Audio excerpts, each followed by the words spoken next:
छत्तीसगढ़ शासन की तरफ से डायरिया नियंत्रण पखवाड़ा मनाया जा रहा है। 8 जुलाई से 22 जुलाई तक का ये पखवाड़ा है, 15 दिन का। और इसके साथ ही साथ शिशु संरक्षण माह मनाया जा रहा है। जैसा कि आपको सभी को मालूम है कि जो डायरिया नियंत्रण है वो उसके लिए हमको साफ़ सफाई में बहुत ध्यान देना है, साफ़ पानी पीना है, हाथ हमेशा साफ़ करना है। इसके अलावा इंडियन एकेडमी ऑफ पीडियाट्रिक्स की तरफ से ORS वीक मनाया जा रहा है। ये 23 जुलाई से लेके 29 जुलाई के बीच में है। तो इसलिए हमने आज यहाँ ये कार्यक्रम स्पर्श मल्टी स्पेशलिटी हॉस्पिटल भिलाई में आयोजित किया है, क्योंकि हम इस सारे कार्यक्रम जो शासन की तरफ से चल रहे हैं और IAP की तरफ से चल रहे हैं उसको एंडोर्स करते हैं और उसमें हम अपनी सहायता देते हैं। जितना हो सकेगा उतना हम शासन की भी मदद करते हैं और IAP के रूप में, और हमारा डिपार्टमेंट ऑफ पीडियाट्रिक्स इन सारे कार्यक्रमों में अपना सहयोग दे रहा है। इसमें एक जन जागरूकता अभियान चलाया जा रहा है, क्योंकि डायरिया एक ऐसी बीमारी है जिसमें शरीर से पानी निकल जाता है और साथ ही साथ जो इलेक्ट्रोलाइट्स हैं उसका लॉस हो जाता है।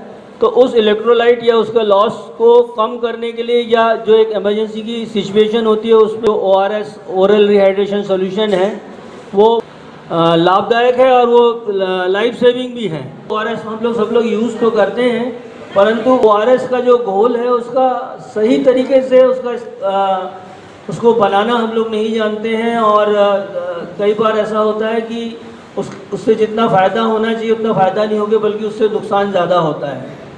तो आज जो हम लोग ने यहाँ पर छोटा सा एक कार्यक्रम रखा है उसमें ORS का घोल किस प्रकार बनाना है उसकी जानकारी देंगे। मेरे साथ हमारे पीडियाट्रिक डिपार्टमेंट के डॉक्टर्स भी हैं, डॉक्टर राजीव गौरा, डॉक्टर संदीप थोड़ा एक इमरजेंसी में ऊपर गए और डॉक्टर आशीष जैन भी वार्ड में किसी सीरियस पेशेंट के साथ बिजी हैं। तो ये मैं बता रहा था कि ये इलेक्ट्रॉल होता है, ये एक बड़ा पैकेट होता है और ये एक छोटा पैकेट होता है। बड़ा पैकेट जो होता है ये इसको 1 लीटर पानी में बनाना होता है, और ये छोटा पैकेट होता है इसको 200 ml पानी में बनाना होता है। जब भी हम ORS का घोल बनाते हैं तो सबसे पहले हम हाथ को बहुत अच्छी तरीके से साफ़ कर लेते हैं। WHO द्वारा अप्रूव्ड ORS का घोल होता है, उसी का इस्तेमाल करना है। जो टेट्रा पैक और बहुत सारे जूसेस और वो होते हैं वो इसको बिल्कुल यूज़ नहीं करना है, वो उससे फ़ायदा होने की अपेक्षा आपको नुकसान ज़्यादा होगा। तो मैं हमारे यहाँ की सिस्टर हैं शिमा सिस्टर, उनको मैं बुलाऊंगा, वो आके यहाँ आपको डिमॉन्स्ट्रेशन करेंगी। पीडियाट्रिक वार्ड की सिस्टर हैं, काफ़ी सीनियर हैं इस अस्पताल की, वो आपको बना के बताएंगी। देखिए ये एक पैकेट साफ़ बर्तन होना चाहिए और साफ़ पीने के लायक पीने का पानी होना चाहिए। इसको 1 लीटर ये पूरा पैकेट मिलाया और इसको 1 लीटर इस बॉटल में 1 लीटर पानी आता है, उस 1 लीटर पानी को पूरा मिला देंगे।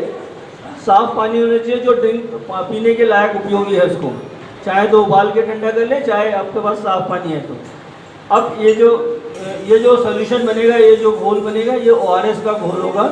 इस ORS को घोल को हम 24 घंटे तक, जो घोल बन गया है उसको 24 घंटे तक पिला सकेंगे। एक बच्चा है तो एक बच्चे को एक गिलास या कटोरी में ले लेंगे और चम्मच से बार बार थोड़ा थोड़ा करके पिलाएंगे, तो उसको जो डिहाइड्रेशन हो रहा है, डिहाइड्रेशन का पार्ट ठीक हो जाएगा, अच्छा हो जाएगा, जिससे जो एक जानलेवा बीमारी है उससे, आपको मालूम है कि डायरिया से 5 साल से छोटे बच्चे होते हैं उनमें करीब 10% जो उनकी डेथ का रेट होता है वो डायरिया के कारण ही होता है। तो उस डेथ को हम बचा सकते हैं अपने समाज में, अपने देश में।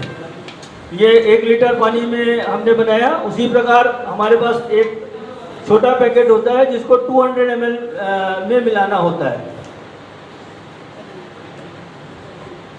ये देखिए ये पैकेट है और ये 200 ml की बोतल है। नॉर्मली एक जो साधारण सादा गिलास होता है उसमें 200 ml पानी आता है।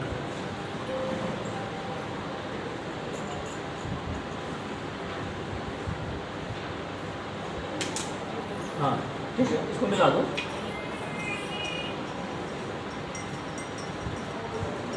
ये 200 ml में बन जाता है। तो जब हम पूरा पैकेट मिलाते हैं 200 ml में, तो हमारा ORS का घोल तैयार होता है। इस ORS के घोल को पिलाना है बच्चे को हर थोड़ी देर में। अगर उल्टी भी करता है तो पिलाते रहेंगे, तो उससे उसके शरीर में जो पानी की कमी हो रही है या इलेक्ट्रोलाइट इम्बैलेंस हो रहा है, वो इलेक्ट्रोलाइट इम्बैलेंस नहीं होगा और हम उसकी जान को बचा सकेंगे। अच्छा सवाल है। देखिए, होममेड ऐसा है कि कभी कभी ऐसा होता है कि ओआरएस का पैकेट उपलब्ध नहीं रहता और घर में इमरजेंसी रहती है और हमको करना है, तो उसी प्रकार 1 गिलास पानी लेंगे। 1 गिलास पानी में हम लोग 2 चम्मच शक्कर मिलाएंगे, 1 चुटकी नमक और थोड़ा सा नींबू का रस अगर मिल जाता है, नींबू या संतरे का रस, उसको मिला लेंगे तो वो ओआरएस बन जाता है, उसको हम पिलाएंगे। लेकिन वो तब तक बनाएंगे जब तक हमको ओआरएस का पैकेट नहीं मिल रहा है, क्योंकि एग्जैक्टली हमको नहीं मालूम है कि उसका उतना कंसनट्रेशन हो पा रहा है या नहीं हो पा रहा है। पर वो सोल्यूशन भी होममेड ओआरएस है, उसको हम यूज़ कर सकते हैं इमरजेंसी के समय में। 1 गिलास पानी, 2 चम्मच शक्कर, 1 चुटकी नमक और थोड़ा सा अगर नींबू का रस या संतरे का रस मिलेगा तो उसको मिला के बना सकते हैं। 1 चुटकी मतलब 2 फिंगर? हाँ, ये 2 फिंगर में आएगा 1 चुटकी। 1 चुटकी मतलब 2 फिंगर। शिशु संरक्षण माह जो चल रहा है उसमें विटामिन ए का घोल पिलाया जा रहा है सभी बच्चों को। जितने भी शासकीय केंद्र हैं वहाँ पर 9 माह से लेके 5 साल तक के जितने बच्चे हैं, विटामिन ए का घोल 6 माह के अंदर से पिलाया जा रहा है, जो बहुत ज़रूरी है। विटामिन ए का घोल जो होता है वो आँख की रोशनी को ठीक रखने के लिए ज़रूरी होता है, तो नाइट ब्लाइंडनेस या रतौंधी जो होती है वो बीमारी होती है। और शिशु संरक्षण माह में आयरन फोलिक एसिड दिया जा रहा है। जितने भी बच्चे एनीमिक हैं उनको एनीमिया से बचाने के लिए हम आयरन फोलिक एसिड का जो घोल है वो दिया जा रहा है।